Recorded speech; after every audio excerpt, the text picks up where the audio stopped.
Ladies and gentlemen, welcome to Slamhub Wrestling. Myself, Suprit, and this is your AEW Rampage review for December 3rd, 2021. And I'm joined by Abby Maniac.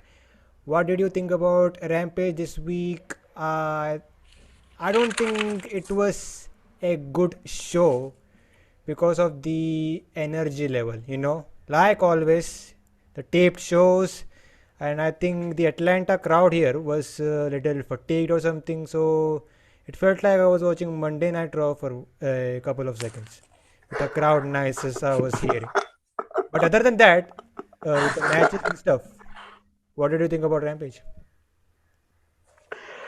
I thought that it was a decent show, and as you just pointed out the facts regarding the show, I would pretty much agree. You know, I would only like to say, there were some things that were good regarding the show, which we would obviously talk about. And I guess the crowd enjoyed the main event. It was seen, on camera. Other than that, as you just said, taped show, the energy level is down. So, they, give the money's worth with Dynamite. I guess I have said that before in one of the reviews. So, Rampage is just a, bonus, so to speak. So they don't, put in much effort with Rampage. But, you know, as the time goes by, they would have to, in my opinion. But, let's see in the future. I hope so. They have a good roster and people are coming in and more people are potentially going to compete, and even independent contractors can go here and there and can compete, so they can put on a good show. But only the problem is that you have to put your mind into it and you have to make people care, and that is storytelling. So there was some, of course, in the main event with Black and Pack, obviously, but you would have to have a little more effort to it, obviously. But you mentioned Dynamite. What did you think about this week's Dynamite? Thought it was a good show.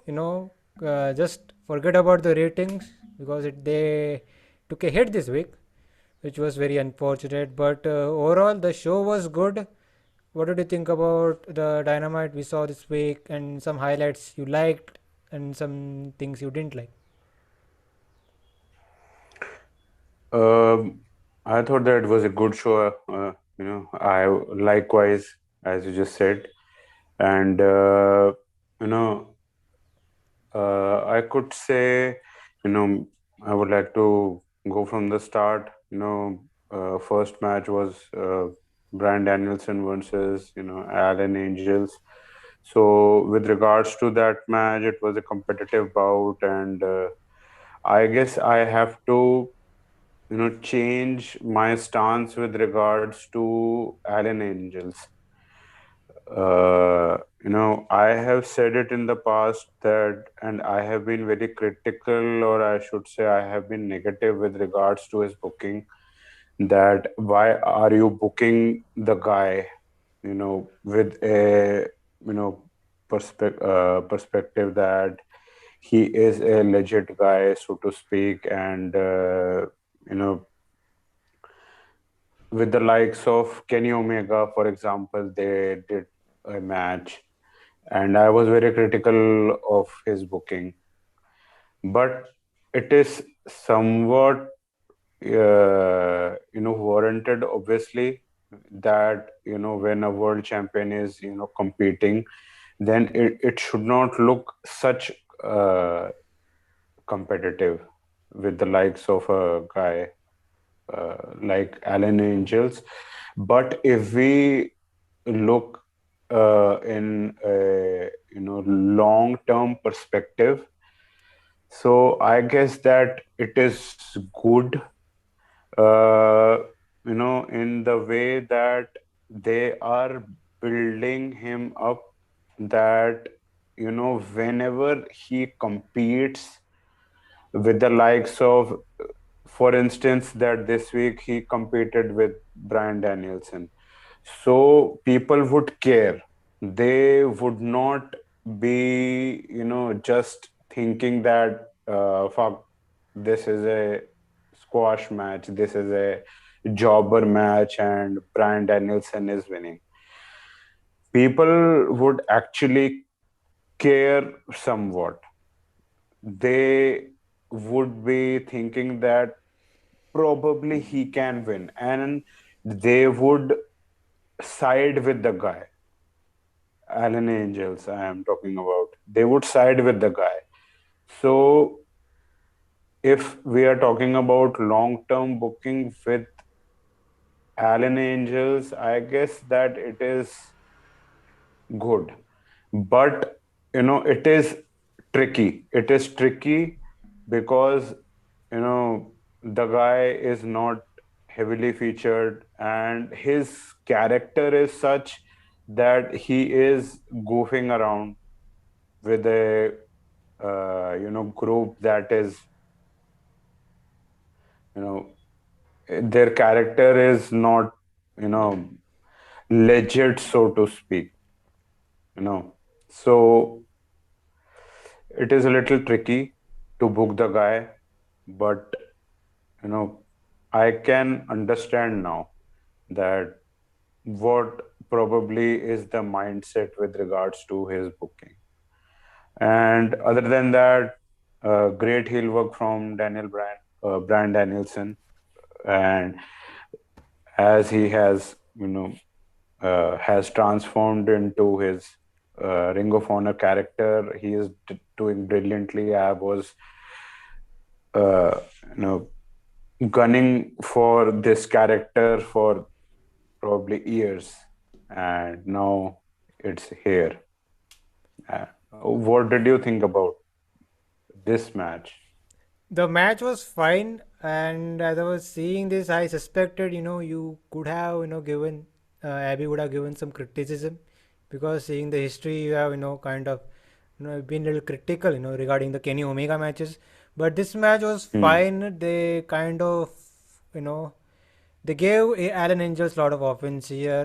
The main story is Danielson building towards the Hangman match. He's destroying each and every member of the Dark Order. So that is a good story. And overall, the story with this world title match build up is really good. And the match should be good with Hangman and Danielson. Hmm. Absolutely. But And yes, yes, please. yeah, I was going. We're going to go to the next segment. But anything you want to add regarding this one? Uh, Other than this, I guess, mm, no, nothing much, nothing more. Um, I think I thought also enjoyed the Lee Moriarty Punk match. People said the crowd was kind of dead for it, but they kind of picked up and gave you a good showing, especially for Lee Moriarty. Same story here as well with the main story is with Punk and what he's doing with MJF, and they also bringing up the stories now that Punk cannot beat these quote unquote lower mid card guys or lower card underneath guys, and he's not the Punk in old CM Punk, and that is a great build for Punk versus MJF, and also they teased the other element of Wardlow, and that should be good, leading towards the eventual matchup. Thoughts on that one, Abhi? Uh, I also thought that it was a good match, and there was a tweet which was floating around regarding that, why are you having this match? There are no stakes and blah blah blah. So I tweeted out basically that it is good that there are no stakes, because or else it would basically create chaos. That one storyline is going on there with MJF and Punk. You would have another with Moriarty and Punk. So it would, basically it would, you know, complicate things basically. So it is good that you are having Lee Moriarty and CM Punk, and it has little to no stakes, and it has the logic underlying that Punk is wanting to give to the young guys, and he wants to compete with them. So it makes sense. Everything makes sense basically, unlike the other company's perspective when I was watching their programming, basically. And other than that, MJF was amazing on commentary. He was the highlight basically. And the post-match promo, fucking amazing from MJF. MJF is, by God, they are making this rivalry, this program, one of the must see things on television, on wrestling programming right now. And we had expected nothing less from those guys. This is amazing. You know, they can take any cheap shots on the other programming regarding this, but the fact is that the eyes are on here. They are also watching this basically, and this is the hottest product on the planet right now. No denying it. And they next week they are doing Dynamite in Long Island. We also have the Yes. Dynamite dozen battle royal. The Diamond Ring will be on the line again for the third straight year. MJF, being the holder, and that's MJF Long Island. That's his hometown. I'm excited for that Long Island show just to hear how the crowd will react to MJF. He's at this Same. point he's going to be super over. uh, I expect the same. I expect the same. And if he can get those crowd, his hometown crowd to boo, then great as well. He's MJF. He is just great on the mic and he gets a reaction. That's the main goal here. Yes, But absolutely. to fast forward on this Dynamite recap, the TBS tournament match between Ruby Soho and Chris Statlander, that was a really good match on the card. Ruby Soho advancing with a quick roll up, and we'll talk about the TBS title tournament and predictions in as we cover Rampage. But what did you think about that match and the outcome? I thought that it was a, yes, we had talked about the bracket, so it was a predictable outcome that Ruby Soho was winning. It was a very good match, a competitive, entertaining bout, and the roll-up victory that you just said, thereby protecting, Chris Statlander's stock. Uh, Nothing else to add regarding that match. So let's talk about the highlight of the night regarding the Dynamite. That was the main event. This was a street fight: Andrade El Idolo versus Cody Rhodes. Cody Rhodes being a Atlanta guy, his hometown, but still, a mixed reaction. Like they were having this match, it was full of chaos. Arn Anderson almost died on national television. Luckily, he survived. But and also we got to learn that assistant Jose is jacked. That was a sight to behold. But the ending of the match was the main highlight and the talking point.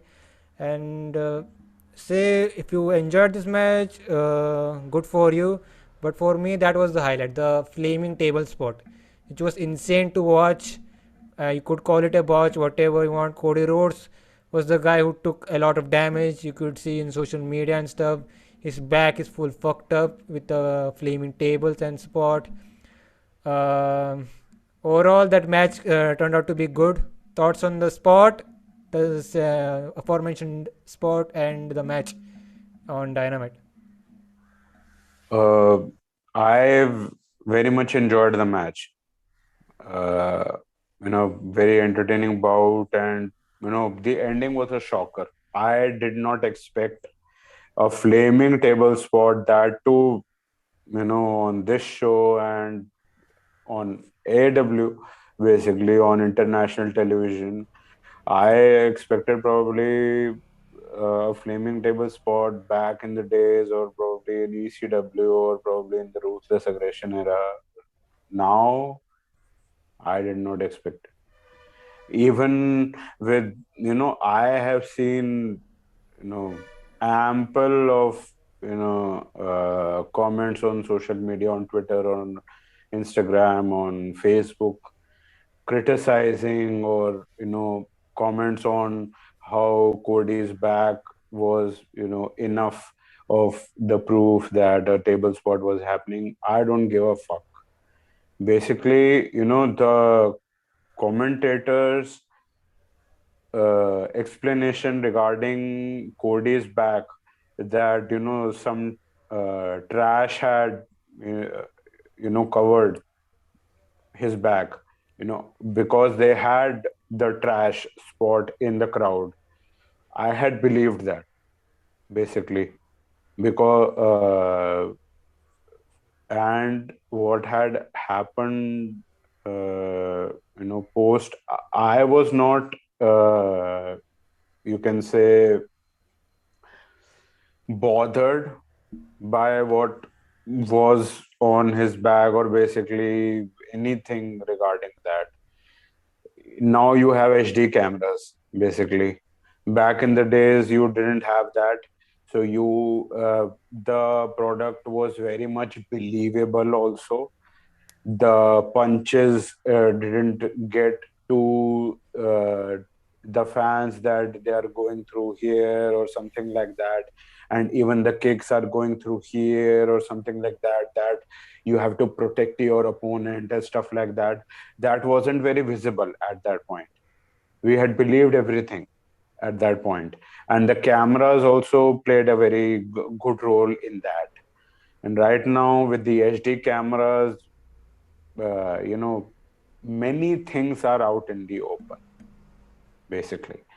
So, and he, if it was a fire repellent gel or something like that, I, it was his choice, and I would not like to comment on that. That was it wrong? Was it not? I enjoyed the match pre and post the flaming table spot. Amazing match.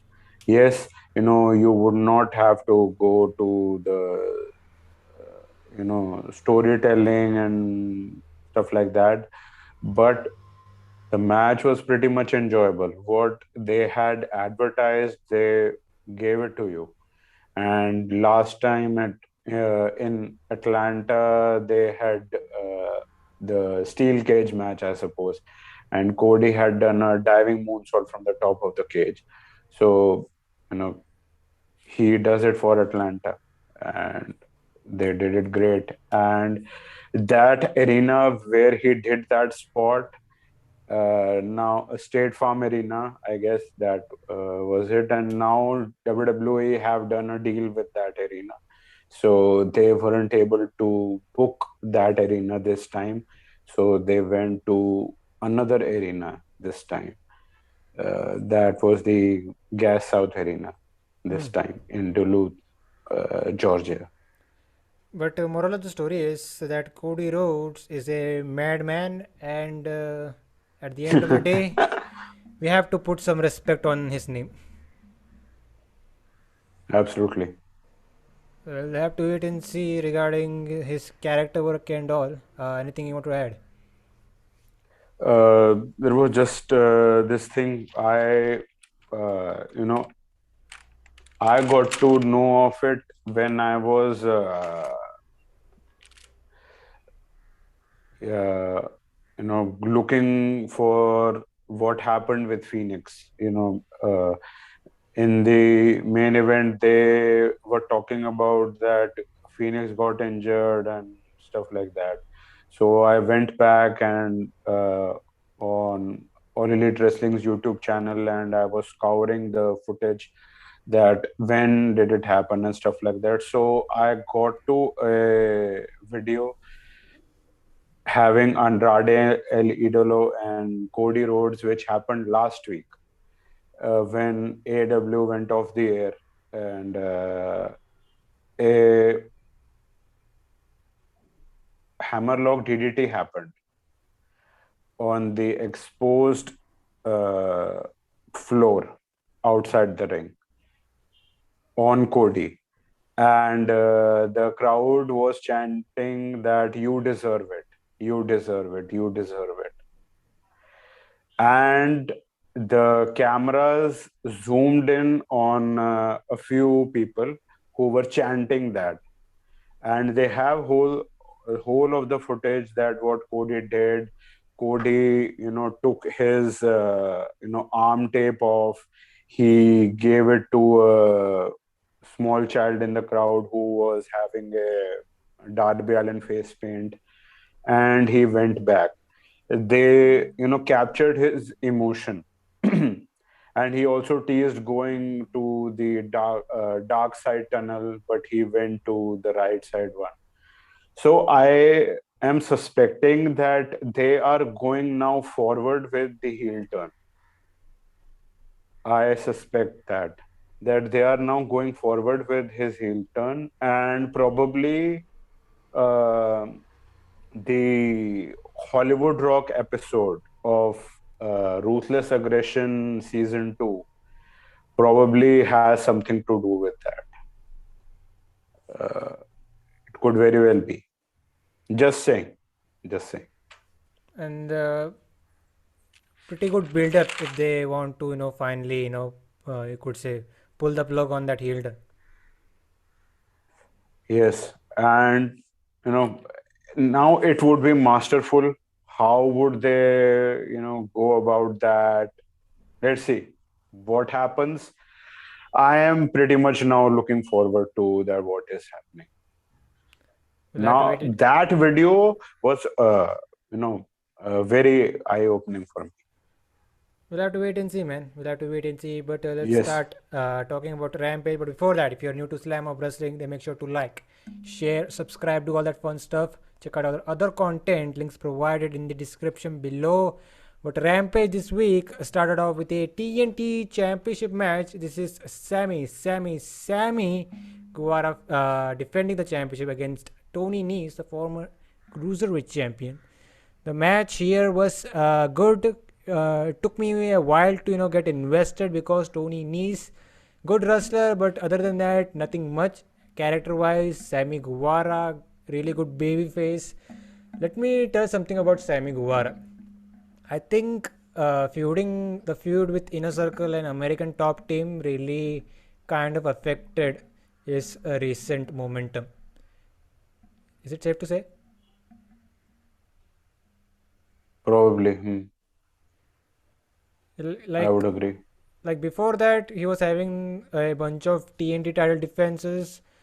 He was really enjoyable, but coming out of that faction feud kind of really brought his popularity a bit down. Not much, but a bit down. Hmm. Probably, in that faction feud you are talking about, I guess it was the Pinnacle and the other stuff. Uh, then the focus was to get Sammy over, basically. So you were high on, Sammy Guevara. But right now, I guess with the American top team, the focus was, here and there, it was faction versus faction. So the focus was all on the faction, all the factions. And when we pointed out that it could be and it should be on the Men of the Year, you can put them over. Then it got to Men of the Year, and I don't know how much has it, helped them, but yes, I would agree absolutely what you just said, that Sammy Guevara's stock has lowered a bit, uh, but that is the nature of the game. Limited TV time, and he is getting, whenever he is, being featured. He is not a very, you can say, good promo guy, so to speak, because if he were, he could have gotten himself over when the faction wars were happening. Whenever he got the mic, he could have gotten himself over and he could have gotten himself in the spotlight. So that is a little a tidbit where he can work, uh, himself. But what did you think about this match with Tony Nese? Turned out to be a really good match at the end. Yes, agreed. Uh, you know, I had a issue with regards to Sammy Guevara in this match. The thing is that you know I had understood afterwards, but wrestling logic, precedes for me rather than showing off your championship. The problem is that you know the difference between CM Punk and Sammy Guevara with regards to feuds. For example, Sammy Guevara, after being sucker punched, is not pissed off. He is playing to the crowd and is waiting for his pyro, and then he is coming into the ring. And meanwhile, Punk is pissed and he makes straight, line to the ring. I, I understood, when I brainstormed that yes, he has a championship, he has to, showcase that and blah blah blah. But doesn't wrestling logic or real life logic precede your championship? Why, couldn't you act like real people? Why couldn't you make people care? Then, just when the bell rang, he went through and he attacked, he being Sammy Guevara. But the, the window had closed where he could have made people care. Uh, like, CM Punk did with his bout against Eddie Kingston. What would be your opinion regarding this? You could make a argument that Punk's feuds, you are just mentioning the recent feuds, for example, they have been personal. There is nothing much except that Sammy has bruised ribs and Tonini's targeted them. So Sammy's actually didn't actually matter to Sammy in that way. Uh, I'm saying that last week on Rampage, when he accepted his open challenge, uh, Guevara accepted, Tony Nese's answer to the open challenge. Tony Nese sucker punched him. All right. So wouldn't Sammy Guevara be pissed? Yeah, like I just bringing up that fact, like we were talking about that segment. Like it's up to Sammy. He actually didn't care, like how Punk cared about his feuds and his personal problems. So Hmm. Hmm. Could be. But with this uh, attitude, real people, or you could say wrestling people, you could have gotten people, I mean, the crowd, the audience, more into the match. Understanding? Uh, you know, Other than that, it was just two people fighting for a championship. Tony Nese is very new to the roster, and people who were following him and who have been following him in the indie circuit and who are fans of him with regards to his wrestling skills, they and as you just said, you know there is little to no character to the guy being Tony Nese. So the interest is already this level. So with that being said, you could have made him uh, you could have made the audience care with that approach, just saying. but And other than that, Sammy Guevara, you know he was not his selling was here and there at the start. He did a keep up right at the start, which was flawless. His athleticism is given, but man, your ribs are taped up. What the fuck is happening? And then he is favoring his ribs.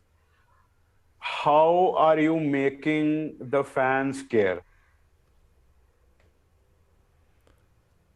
I don't know, man. That is the I don't know. problem. Yeah, there are certain things Yes, please.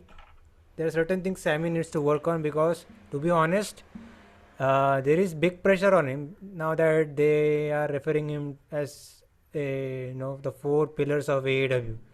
If I compare the other three guys, they are unique, different in a ways, and if you have to rank all four guys, he's in the bottom of the list. He's great, Sammy Guevara, but as of now, he's at the bottom of the list.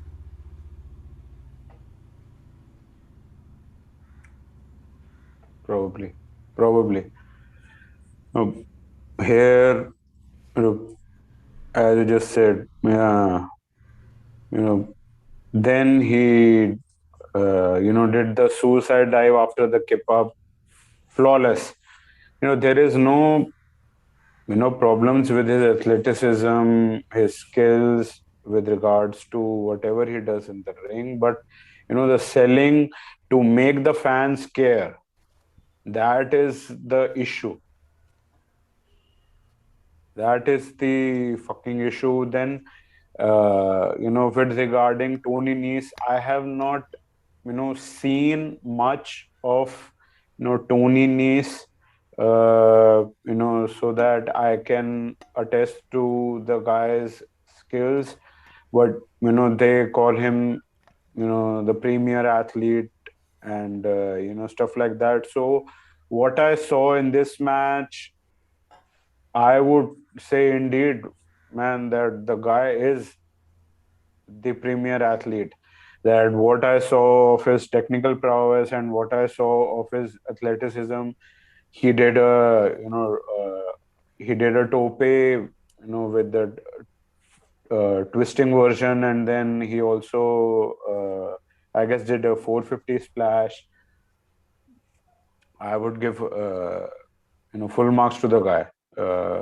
He has earned the right to be on the all elite roster.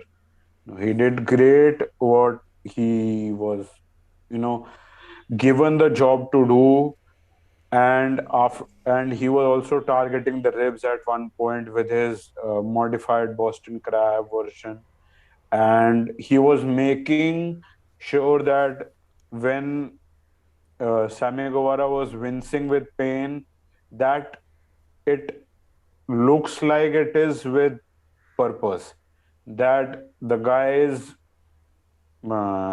attacking that body part.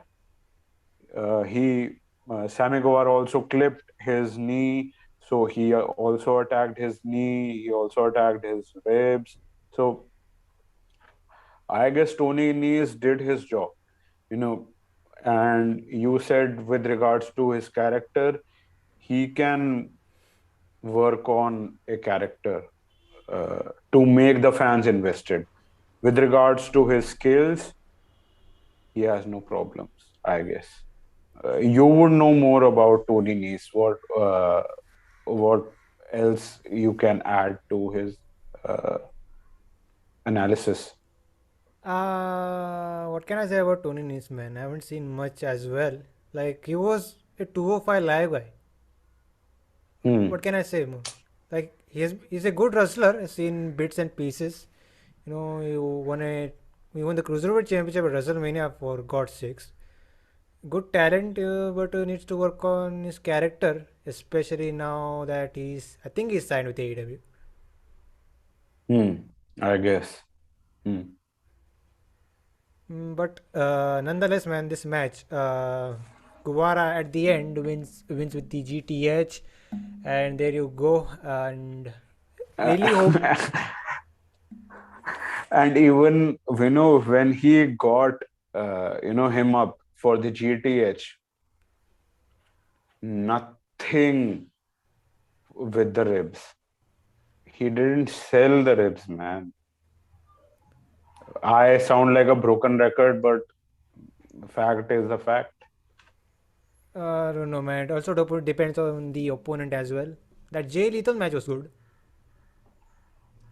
Yes, Jade's match was good. and Absolutely there was agreed. selling. There was selling. Hmm. Lethal worked the guy, man. It was Lethal's showcase in a way. He wanted to, and Lethal is such a guy. You know, he is a master. And they might have, you know, talked it through, and he made sure that the match is fucking, you know, amazing. Lethal's match was great. Yes, it got, you can say, a little, you can say, little less coverage because of the stuff that happened on the card, the other stuff that happened on the card. But Lethal's match was absolutely great. Agreed.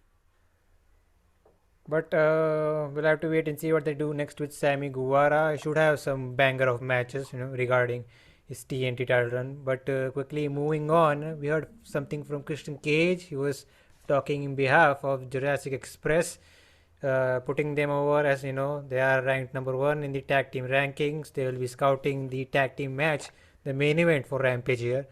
So yeah, about time now. Anytime we get Jurassic Express versus Lucha Bros for the tag titles, I think they are just waiting for the right time or right place at this moment. Hmm. Yes, and possibly they would be winning it. Yeah, that's the way they are building towards. Like this time they have to get the tag titles. But moving on, we had Jade Cargill versus JannaI Kai.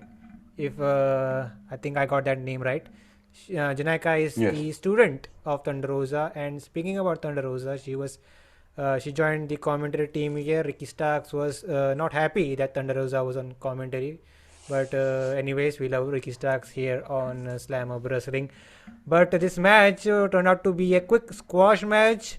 Uh, a Jade Cargill doing quick work here, a pump kick. She hit the Jaded and got a quick victory. There was a post match assault on JannaI Kai. Thunder Rosa came out for the save. A small brawl here. Official came out to separate. There you go. They are building towards the next match in the tournament. This is Jade Cargill versus Thunder Rosa. So, quick thoughts on the match and give me your prediction. Jade Cargill or Thunder Rosa? Uh, all right. Match was there is nothing to say about the match. You know, w- as expected and as advertised basically, and it was good. Basically that with regards to her character, her being Jade, you have to build her up as a fucking monster basically. So it was as it should be. And other than that, in the post match brawl, commentators tried to hype the match by saying that nobody has been able to go toe to toe with Jade like that, in the brawl. Uh, I want to know that didn't they see the brawl which happened between Red Velvet and Jade a few weeks ago? That Uh, was fucking amazing. I don't know. Commentary, I think, forgot Yeah. about that particular moment, but they did their job, man. Here, they did their job. Yes, absolutely. And with regards to the prediction, I would say uh, this is the semi-final. Jade is going. There you go. Jade looks like the top favorite because Thunder Rosa potentially. Hmm. Nah, it's not even potentially. Her next program is with Yes, Britt Baker for the world title. Brett Baker. So Yes. that would make sense. We'll talk about the finals. Who's going to win the finals next week? But we heard from the Super Click next. This is the Young Bucks and Adam Cole, baby. They're talking about Orange Cassidy and the best friends. And during this promo, there was a passing shot of Don Callis. I popped big for that. And would love to hear from Don Callis, man. It's been a while. But there you go. I think Yes. the Young Bucks are returning to action next week. They are facing Rocky Romero, and I think it's Orange Cassidy, or is it the other best friend member? It's Chuck Taylor. It's Chuck Taylor. Yes. There you go. So yeah, they are now they are having a program. The Super Click are having a program with the best friends. I think that's an upgrade to what best friends were doing with Matt Hardy. I assume. And Super Click, I think it's just to keep them busy because I think there is something big happening when January comes around. Hmm. Yes. So it's fine for now, I guess. Absolutely. Hmm. Yes. Uh, yes, I would agree. And it sometimes there is a complaint, obviously, that why isn't there more substance to the said rivalry or the rivalries or the matches involving the Young Bucks or the or Adam Cole, stuff like that. Uh, but you know, it is what it is. The matches are good, no doubt about it, because but the investment from the crowd, that how go about that match, that what is the story behind that, it is very minimal, uh, you know but you know you can only complain or you can only bitch and moan to such an extent, so to speak, but it is their uh, you know modus operandi. So go bonkers. But there's another feud, brewing for the past couple of weeks. This is regarding Eddie Kingston. Yes, some problems going on with 2.0 Daniel Garcia. and he addressed what happened with Chris Jericho this week. Like he didn't want Jericho to get involved in his business, first off, and he actually doesn't care what happened to him, on Dynamite and what all. But he has problems with 2.0 and gave them a small warning. So potentially, like this is all leading towards Jericho and Kingston. Yeah, Jericho and Eddie Kingston, feuding with each other. I don't know what to say about it, but I hope one thing we achieve from this feud is that Kingston, like what he did with Punk, just kind of tries to expose Jericho here. I think that could be something beneficial for Jericho's current character because it's going stale. Chris Jericho nowadays on AEW TV, his stick is that he comes out, people sing to Judas. There you go, nothing much. And I hope this Mm, achieves something from this feud.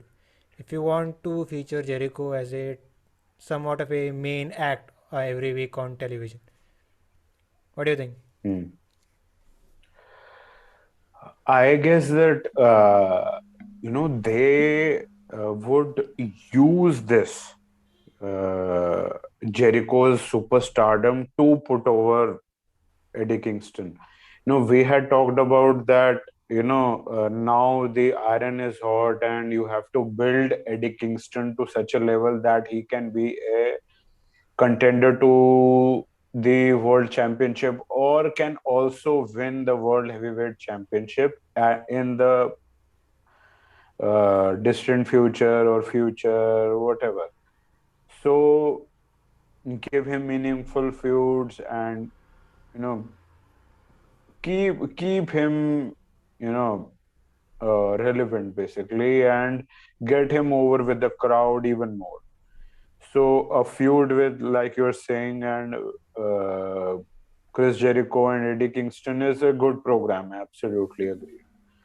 And it would be going through Danny Garcia and 2.0, and then it would transition to Chris Jericho and Eddie Kingston, possibly at the pay-per-view. Winter is Coming could have 2.0 versus Eddie Kingston and Chris Jericho. So no problems. The promos could be good when Jericho and Eddie Kingston come face to face. Want them to, spit venom at one another, give out promos, make the fans invested. Because if there is not that, nobody would benefit. Not Jericho.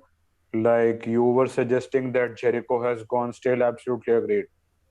He has gone stale. Agreed. No doubt about it. Many people are saying that bye bye Jericho, we do not need you now anymore. But he is a draw absolutely when you are signing deals internationally and also when you are selling tickets here and there whenever you are touring. And also he is an attraction absolutely, no doubt about it. But it is only that how to use him on television that it is compelling content basically, that he is of some that whenever he is on television it is of substance basically. So this feud makes something out of it. Yes, we now probably understand that how it would go towards Kingston and Jericho, but make it interesting. And what the chair shot thing happened, the on Dynamite, idea was great, execution was fucking atrocious, in my opinion. I would agree you have to protect yourself with the chair and stuff like that. You could have had it pre-taped.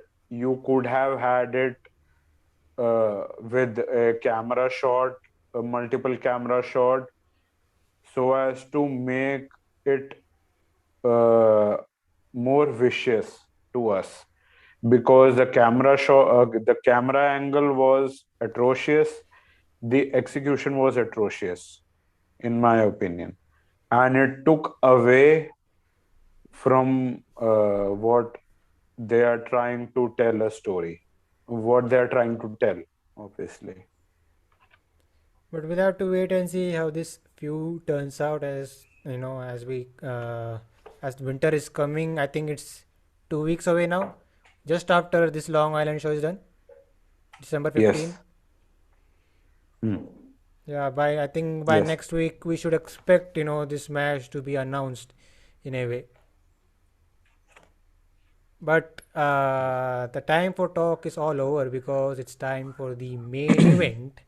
This is Pac and Penta L0M facing FTR, the AAA Tag Team Champions. I think originally they were supposed to do a 2 out of 3 falls for the AEW Tag Team Championship, if I'm not wrong. But I think Hmm. Phoenix was taken out of this match, because of quote unquote injury, not legit injury. And I think it has to do with, I think we are having triple mania tomorrow. Yes, Triple Mania Asia, yes. So I think there was some situation that they didn't wanted to have this match back to back, and both matches are important in their own ways, and it's a title match uh, at the end of the day. So I think in that logic they didn't want to repeat this match. So I think Absolutely. Tony Khan Uh, found a loophole and took out Phoenix from this equation. hmm. Good decision. And obviously, uh, commentators, whatever they said, makes sense. Obviously that he got injured and stuff like that. But when I went back and I saw you know the tapes, or you can say, or the videos regarding the match, uh, nothing of the sort was there. Obviously, there was only one spot. Uh, that was that Phoenix has did a top rope dive or to the outside, and there was one of the FTR members. So he had clipped his knee, he being Phoenix. So it was in the ending moments of the match. So that could be one of the reasons as to why they are resting him. And what you said, Triple Mania Asia match is there. Absolutely, you shouldn't have this match. It would, take away from that match. And, great decision. And nonetheless, please carry on. But let's talk about the some of the highlights in this match. This match was okay. I think it was a more of a FTR type of match, and we had the story with Park. He's injured, like one of his eyes gone. He has 50% vision now, but at the end of the day, he's the bastard, one of the best wrestlers in the world. That's what the commentary said. But still, Park is a great wrestler. Like I said, a very FTR style match here. We saw involvement of Tully Blanchard at one point. At the end, they really picked up the pace.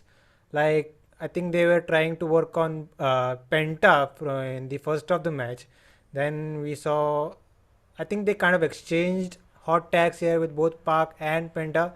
So as we get to the final parts, as the babyface team is about to get the victory here, so out of nowhere comes Malachi Black and he spits the black mist into Pac's other eye. So now he's fully blind now, I assume. So that gets FTR. I think it was Cash Wheeler, I guess, who got a roll up pin on Pac. And there you go. Nothing much to say on this match. Anything you want to add, Abby? Uh, I just want to say, uh, you know, I really enjoyed, FTR's heel tactics and tag team wrestling, whatever I saw in this match. I really enjoyed that. And other than that, I found this match very entertaining, very competitive between the two teams. And I guess the fans in attendance enjoyed this match very much, unlike probably us, because they had seen Dynamite and Rampage, so they were pretty, you know, hyped up, so to speak. So, for us, it was a good match. It's a good TV match, you can say. Good TV match. And ending was good too, as you just said, the Black Mist and, the other stuff. They're continuing the tensions between Malachi Black and Pac. So it is good that there is a story that is being told to us, that and there is a personal issue that there is between the two competitors. So it is good that the fans would be invested in this. Whenever it happens, if it is winter is coming, or if it is the pay-per-view, whenever it happens, so the fans are invested in this. So it's good. It's good that there is something, you are building this feud. So full Yeah, marks to both the guys, man. yeah. Before I talk further, there was something with the post-match stuff. FTR, I think, Yes. unmasked Penta here, and Malachi Black continued his assault on Park, and he was trying to gouge Pac's eye. And I got nightmare flashbacks of what Seth Rollins did with Rey Mysterio, that rubbish feud that they had last year. So I don't know, man. Malachi Black is turning into Seth Rollins from 2020. But, but yeah, I can get behind Malachi Black versus Pac. Hmm. But the problem It. is they are, for the couple of weeks, they are mixing all these storylines into one piece with Cody Rhodes' involvement, Andrade, Malachi Black, FTR, Lucha Bros. You don't even know at this point what the fuck is going on. Like, it's very Hmm. confusing. Hmm. The fact that it could be the as I just said, uh, the TV time.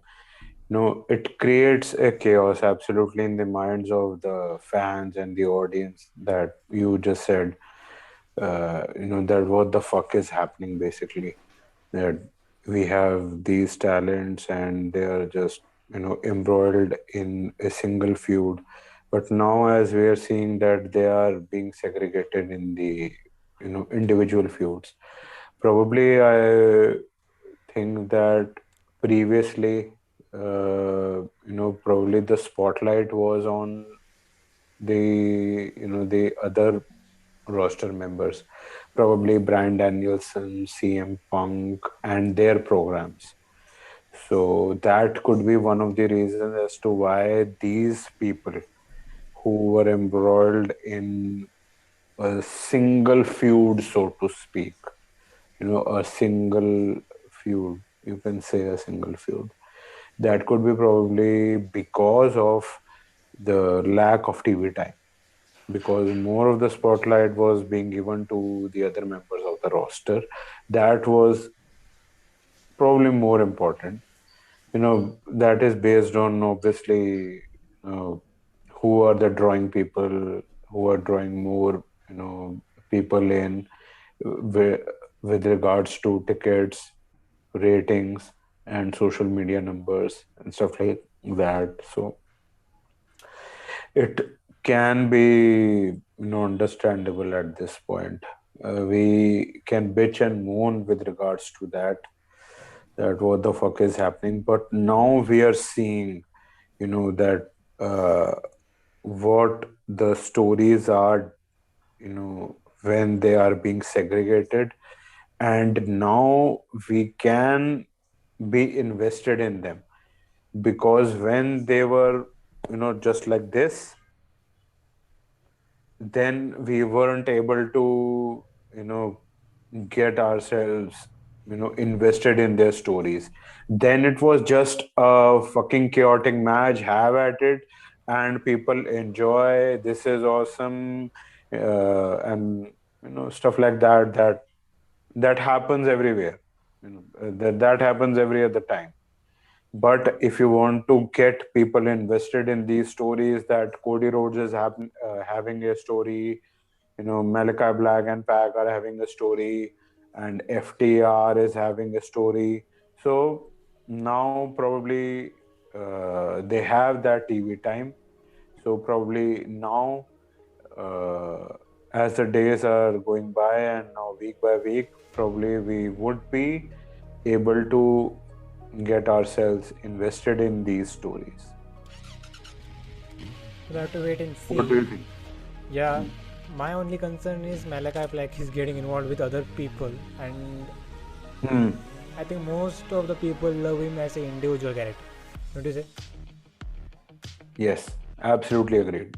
And I had pointed to the said fact in the previous reviews as well. His character is such that, being associated with other guys doesn't, gel with that.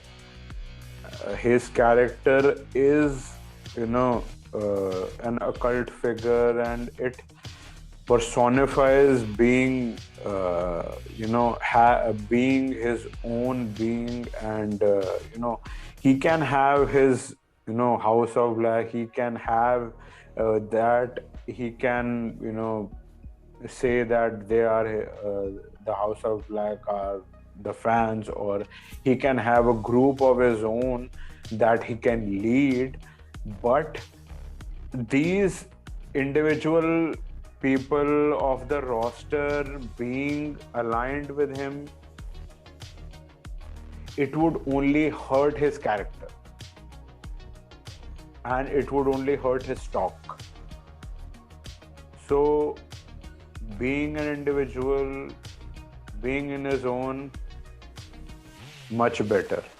Now I guess there is TV time, so now it is much better. We'll have to wait and see what the end goal of this, all the storylines will be. But that was a Rampage for you. And before we leave, Abby, where can these guys find you? Guys, you can connect with me on Twitter and Instagram at AbbyManiac, and you can also connect with me on Facebook and LinkedIn as well. And you can find Slamhub Wrestling on Twitter at SlamhubW, Instagram at Slamhub Wrestling. You can catch this review on Anchor and Spotify as well. This was the AEW Rampage review, and I'll see you guys next time.